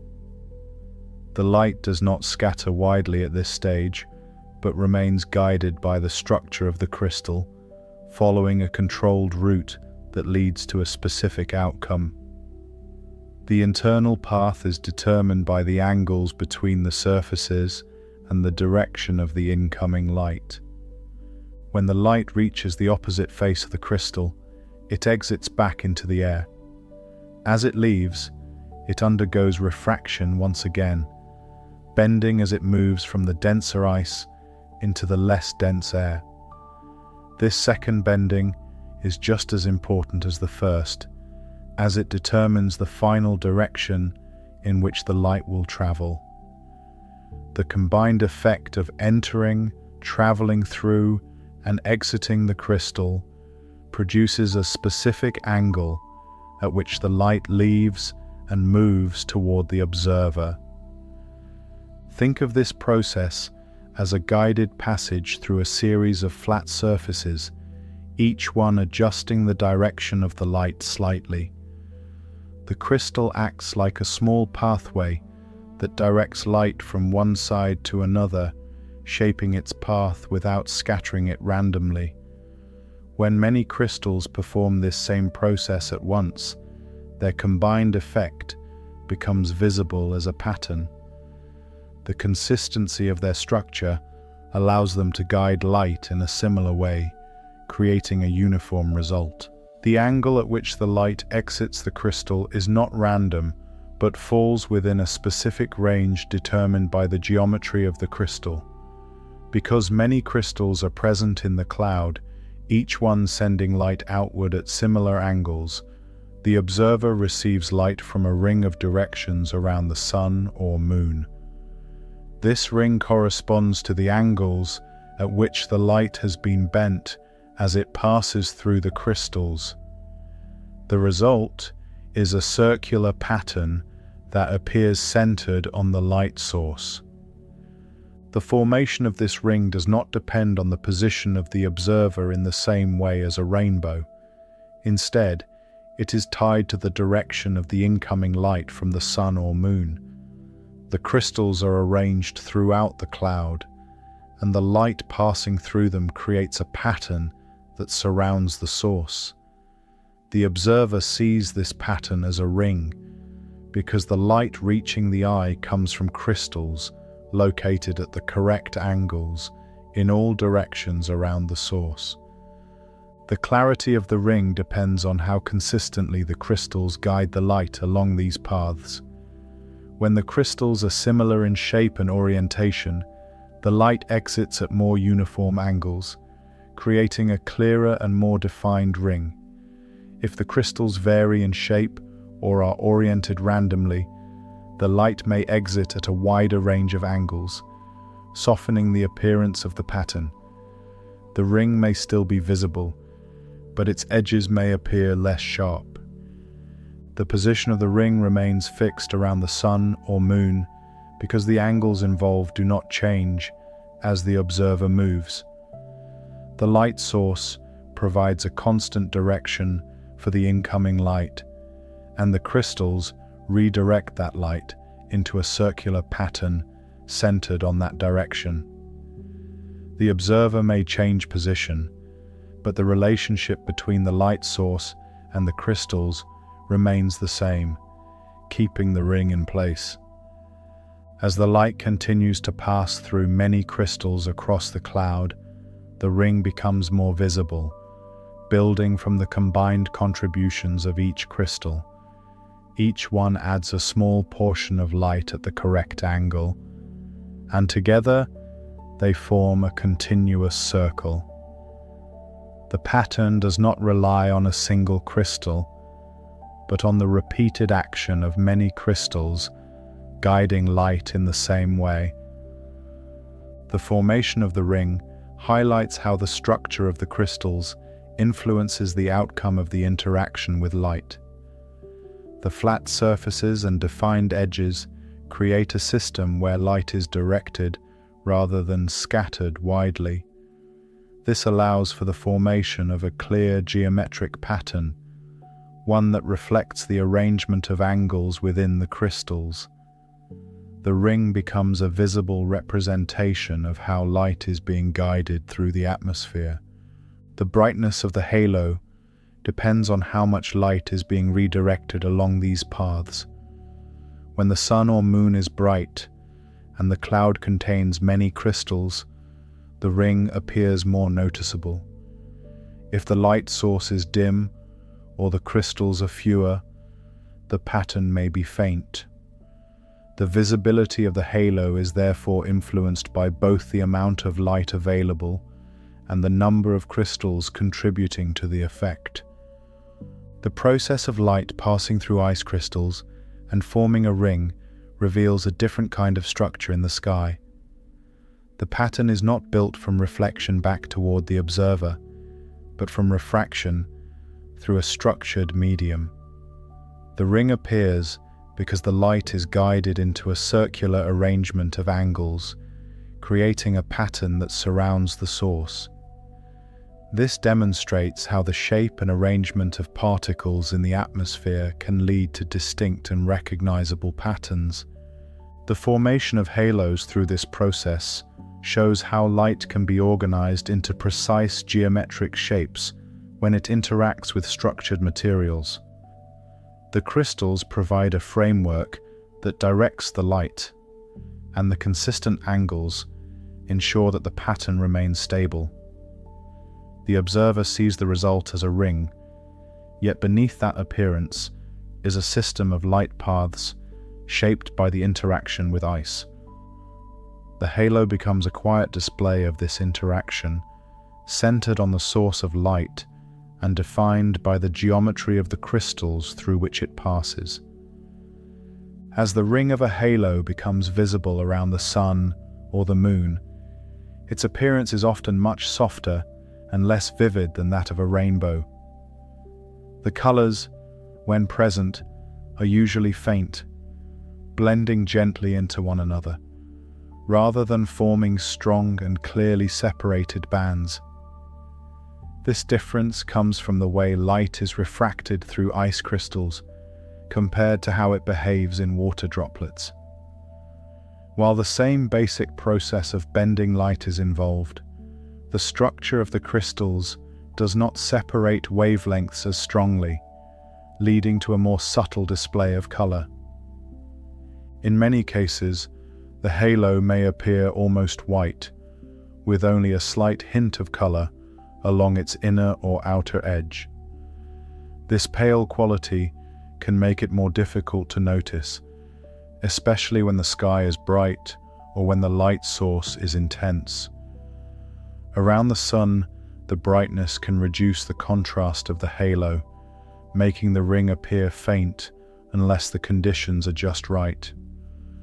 Around the moon, the halo may stand out more clearly against the darker sky, though the colors are often even softer due to the lower intensity of the light. Despite its softer appearance, the halo still forms a complete circular shape, just as the rainbow does. The difference is that the halo is usually seen as a full ring more often, because it is centered directly around the light source. The observer is not limited by the horizon in the same way, since the pattern surrounds the sun or moon rather than appearing opposite it. When the sky is clear enough and the cloud layer is evenly distributed, the entire circle can often be seen at once. The visibility of the halo depends strongly on the conditions within the high clouds where the ice crystals are located. If the clouds are too thick, the light may be blocked or scattered too widely, preventing a clear ring from forming. If the clouds are too thin or the crystals are too sparse, there may not be enough light redirected toward the observer to create a visible pattern. The halo appears most clearly when there is a balance, with enough crystals to guide the light, but not so many that the pattern becomes diffused. The size and shape of the ice crystals also play a role in how the halo appears. When the crystals are relatively uniform, the light passes through them in a more consistent way, producing a clearer and more defined ring. If the crystals vary in size or are irregular in shape, the light may exit at a wider range of angles, softening the edges of the halo.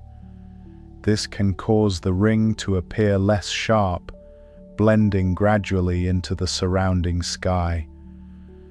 As the clouds move and the crystals shift, the halo may change in brightness or clarity.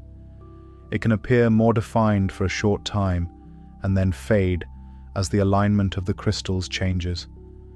This movement is often slow and subtle, reflecting the steady motion of the high clouds. The pattern does not disappear suddenly, but gradually becomes less visible as the conditions that support it begin to change. The presence of a halo is often a sign of these high, thin clouds, even when they are not easily visible on their own. The ring of light reveals the structure of the atmosphere above, showing where the ice crystals are present and how they are interacting with the incoming light. The halo acts as an indicator of conditions that might otherwise go unnoticed. Different types of halos can form depending on how the crystals are oriented, though the simplest and most common form remains the circular ring. When the crystals are randomly oriented, the light is spread evenly around the source, creating a smooth and continuous circle. This is the form that is most often seen, as it does not require a specific alignment of the crystals beyond their presence in the cloud. The calm and balanced appearance of the halo reflects the steady behavior of light as it moves through the crystals. The ring does not shift position in response to the observer's movement, as it is tied directly to the position of the light source. The observer can move, yet the halo remains centered around the sun or moon, maintaining its shape and position in the sky. The pale colors and complete circular form give the halo a different visual quality from the rainbow. Where the rainbow is vivid and directional, the halo is soft and centered. Both are shaped by the same fundamental processes of light, interacting with matter. Yet the differences in the material and geometry lead to distinct outcomes. The halo remains a quiet and stable feature, appearing when the conditions allow and fading gently as those conditions change. The halo demonstrates how variations in the atmosphere can produce different patterns from the same source of light. The presence of ice crystals, the clarity of the sky, and the intensity of the light all combine to shape what is seen. The ring appears where these factors align, forming a pattern that is subtle, balanced, and closely tied to the conditions in the upper atmosphere. While the simple circular halo is the most familiar form, the same conditions that produce it can also create a range of related patterns. These variations do not come from different types of light, but from changes in how the ice crystals are positioned and aligned within the clouds. Each crystal still bends light in the same basic way, yet the overall pattern depends on how many crystals are oriented in similar directions. When this alignment becomes more organized, the halo can develop into more defined shapes beyond a simple ring. One of the most noticeable variations is the appearance of arcs that form above or below the sun instead of completing a full circle. These arcs occur when a large number of crystals are aligned in a similar orientation as they move through the air. Rather than tumbling randomly, the crystals settle into positions that guide light along specific paths. This alignment restricts the angles at which light exits the crystals, concentrating the pattern into a portion of the circle rather than spreading it evenly all the way around. These arcs often appear brighter than the rest of the halo because the light is being directed more consistently toward the observer from a smaller range of angles. Instead of a soft and evenly distributed ring, the light becomes focused into a defined section, making it stand out more clearly. The rest of the halo may still be present, but less noticeable compared to the brighter arc. Another common variation appears as bright spots of light on either side of the sun. These are often referred to as sundogs, and they form when light passes through ice crystals that are aligned in a particular way. The crystals act together to direct light into these concentrated areas, producing two bright regions that sit at the same height as the sun. These spots can appear almost like secondary light sources, though they are simply the result of light being redirected by the crystals. Sundogs may show faint hints of color, usually with a subtle reddish tint on the side closest to the sun and softer tones extending outward. The colors are not as strong as those seen in a rainbow, but they reflect the same basic behavior of light, separating slightly as it passes through the crystals. The effect remains gentle, maintaining the calm appearance typical of halo patterns. The formation of these variations depends heavily on the orientation of the ice crystals. When crystals are randomly oriented, they bend light in many directions, producing the uniform ring of a standard halo. When they become aligned, even slightly, they begin to favor certain directions, shaping the pattern into arcs or bright spots. The degree of alignment determines how strong or defined these variations will be. The shape of the crystals also plays a role in how these patterns form. Many ice crystals have flat surfaces that allow them to settle in stable orientations as they fall through the air. This can create conditions where large numbers of crystals share similar positions, enhancing the consistency of the light paths. When this happens, the resulting patterns become more structured and easier to recognize. Air movement within the clouds can influence how the crystals align. Gentle, steady conditions allow crystals to settle into more uniform orientations, while turbulent movement causes them to rotate and shift more randomly. This can cause the halo to change over time, with arcs appearing and fading as the alignment of crystals improves or breaks down. The patterns remain dynamic, even though they often appear calm. The variations in halo patterns show how sensitive these effects are to small changes in the atmosphere. A slight difference in temperature, airflow, or crystal shape can alter how the light is directed. The same cloud can produce different patterns at different moments, depending on how the crystals are arranged. This creates a range of possible appearances, all based on the same underlying interaction between light and ice.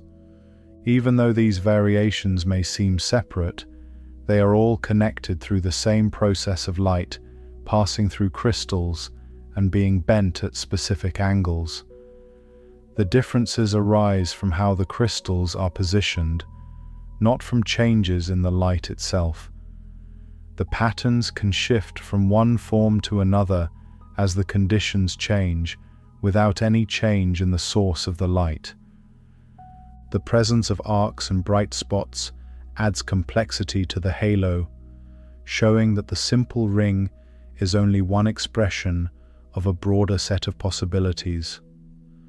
The sky can display multiple patterns at once, with a full halo surrounding the sun, while arcs or sundogs appear at specific points along it. These combined displays reveal the layered nature of the interaction between light and the atmosphere. Halo variations demonstrate how the arrangement of particles can shape the patterns that appear in the sky. The same light, passing through the same type of crystals, can produce different results depending on how those crystals are aligned. The observer sees these results as arcs, rings, and bright spots, each one reflecting the structure of the crystals and the direction of the light. The range of halo forms adds depth to the understanding of atmospheric optics, showing that the patterns are not fixed, but responsive to the conditions within the clouds. The variations remain calm and subtle, yet they reveal the precise ways in which light can be guided by the structure of the atmosphere. Each pattern is part of a larger system, shaped by the consistent behavior of light and the changing arrangement of ice crystals above.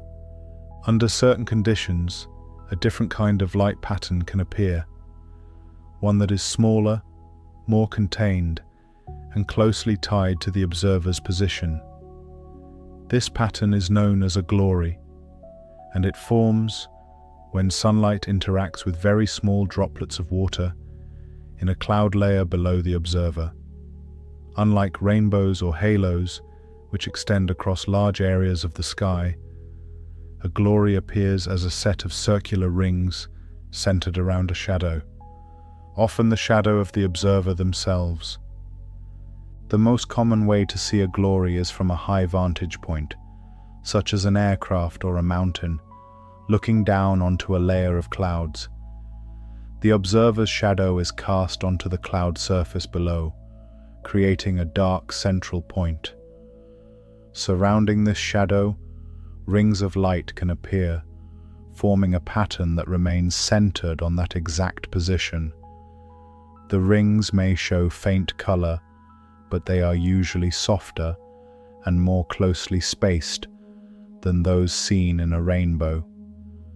The formation of a glory depends on how light is scattered by the small droplets within the cloud. These droplets are much smaller than those that produce rainbows, and they are often more uniform in size. When sunlight reaches them, it is scattered in many directions, but a portion of the light is directed back toward the source. This backward movement of light, often called backscattering, plays a key role in forming the circular pattern. Instead of light passing through the droplets and being redirected outward at specific angles, as in a rainbow, the light in a glory is scattered in a way that brings it back toward the observer. The droplets act together to send light along paths that return toward the line between the sun and the observer. This creates a concentration of light around the shadow, forming the rings that define the pattern. The rings of a glory are formed by the interaction of light waves as they scatter from the droplets. As the light is redirected, the waves can overlap and combine, creating areas where the light is slightly stronger or weaker. This produces a series of concentric rings, with the brightest ring often closest to the shadow. The spacing between the rings depends on the size of the droplets, with smaller droplets producing wider spacing and larger droplets producing rings that are closer together. Think of the glory as a pattern that forms from light returning to its source.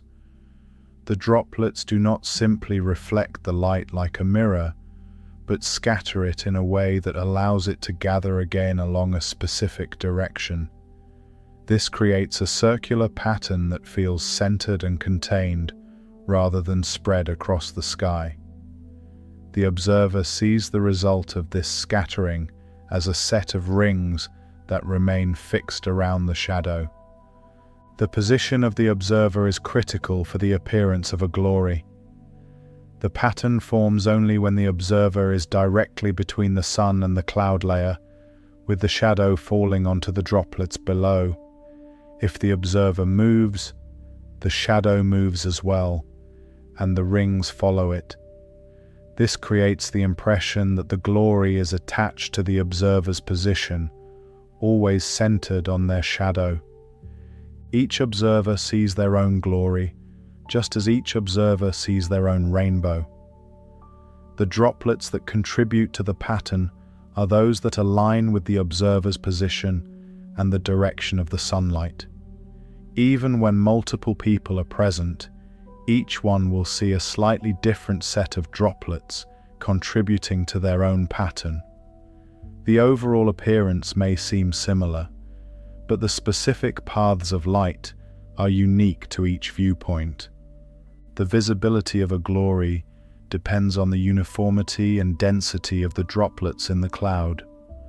When the droplets are consistent in size and closely packed, the rings appear more clearly defined. If the droplets vary more widely or are spread unevenly, the pattern may become faint or less distinct. The clarity of the rings reflects how well the conditions support the backscattering of light. The colors in a glory are usually softer than those in a rainbow, often appearing as pale bands that blend gently into one another. This is due to the smaller scale of the droplets and the way the light is scattered rather than strongly separated. The effect remains subtle, yet the circular structure is often easy to recognize once it becomes visible. As the cloud layer shifts or the observer's position changes, the glory may appear and disappear quickly. The pattern is sensitive to alignment, and even small changes can alter how the light is scattered back toward the observer. This gives the glory a temporary quality, where it forms briefly under the right conditions and then fades as those conditions change. The glory represents another form of interaction between light and the atmosphere, one that is centered on the observer and shaped by the scattering of light from small droplets. The rings appear where the light is directed back toward the observer, forming a pattern that is both precise and personal. The effect is quiet and contained, yet it reveals the same steady behavior of light that underlies all atmospheric patterns. The presence of a glory highlights how different scales and arrangements of particles can produce distinct patterns, even when the same basic elements are involved. Light, water, and position remain the key factors, yet the outcome changes depending on how they come together. The result is a pattern that is smaller and more focused, offering a different perspective on how light moves through the atmosphere and returns to the observer.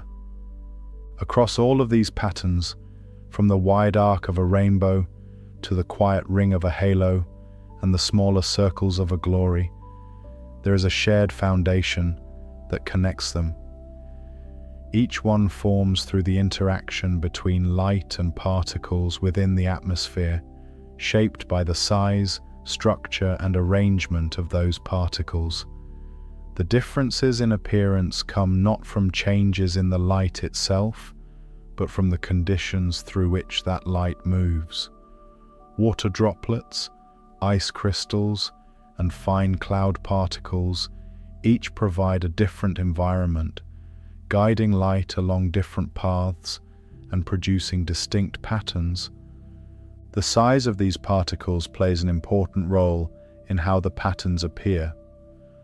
Larger droplets, such as those found in rain, allow light to pass through and separate into clearly visible colors, forming the strong arc of a rainbow. Smaller droplets, like those in clouds, scatter light in a way that produces softer and more closely spaced rings, as seen in a glory. Ice crystals, with their flat surfaces and structured shapes, guide light into circular halos and related patterns. Each type of particle creates a different outcome, even though the same basic processes are involved. The atmosphere acts as a medium where these interactions take place continuously. It is not a still or empty space, but a dynamic system where particles form, move, and change over time. Light travels through this system at all moments, interacting with whatever it encounters along its path.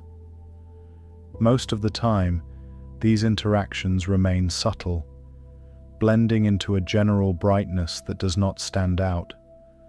Under the right conditions, however, they organize into patterns that become visible to the observer. These patterns are temporary, appearing only when the conditions align in a specific way. A rainbow forms when sunlight, water droplets, and the observer's position create the right angles. A halo appears when ice crystals in high clouds guide light into a ring around the sun or moon. A glory forms when small droplets scatter light back toward the observer's shadow. Each pattern depends on a precise combination of factors, and when those factors change, the pattern fades. The temporary nature of these patterns reflects the constant movement within the atmosphere. Droplets fall, evaporate, or shift in position, while crystals form and dissolve in changing conditions. The light remains steady, yet the medium through which it travels is always evolving. The patterns are never fixed, but are continually forming and dissolving as the conditions change. The observer sees a moment within this ongoing process, a brief alignment that reveals the structure of the interaction. The relationship between light and the atmosphere creates a balance between stability and change. The physical principles that guide the behavior of light remain constant, ensuring that patterns form in predictable ways. At the same time, the variability of the atmosphere introduces differences in how those patterns appear. This balance allows the same types of patterns to be seen again and again, while still making each appearance unique. Observation plays a role in how these patterns are experienced. The position of the observer determines which paths of light become visible, shaping the pattern that is seen. Each observer is part of the system, receiving light from particles that align with their specific viewpoint. This makes the experience of these patterns both consistent and personal, as the underlying processes remain the same, while the exact details vary. Even when no visible pattern is present, the interaction between light and the atmosphere continues. Light is always being bent, reflected, or scattered in small ways, influenced by the particles it encounters. The absence of a visible pattern does not mean that the process has stopped, but only that the conditions are not aligned in a way that makes the pattern clear. The sky remains active, even in moments when it appears calm and uniform. The patterns that do appear serve as a way of revealing this activity. They make visible the paths that light takes and the structure of the particles that shape those paths. A rainbow shows how light can be separated into its component wavelengths. A halo shows how light can be guided into a circular pattern by the geometry of crystals. A glory shows how light can return toward its source through scattering. Each pattern highlights a different aspect of the same underlying behavior. As these patterns form and fade, they create a sense of quiet continuity. The sky does not change suddenly, but shifts gradually as conditions evolve. The patterns emerge, remain for a time, and then dissolve back into the background. This steady rhythm reflects the nature of the processes involved, where change happens continuously rather than in abrupt steps. The atmosphere becomes a place where light is always in motion, interacting with a changing environment. The patterns that appear are not isolated events, but part of an ongoing system that operates at every moment. The observer sees only a small part of this system, yet that part reveals the broader behavior of light and matter working together. The calm appearance of these patterns, combined with their underlying precision, creates a balance between simplicity and complexity. The shapes are easy to recognize, yet they are formed through detailed interactions that follow consistent rules. This balance allows the patterns to feel both familiar and quietly intricate at the same time. Thank you for listening to the Sleepy Mind channel.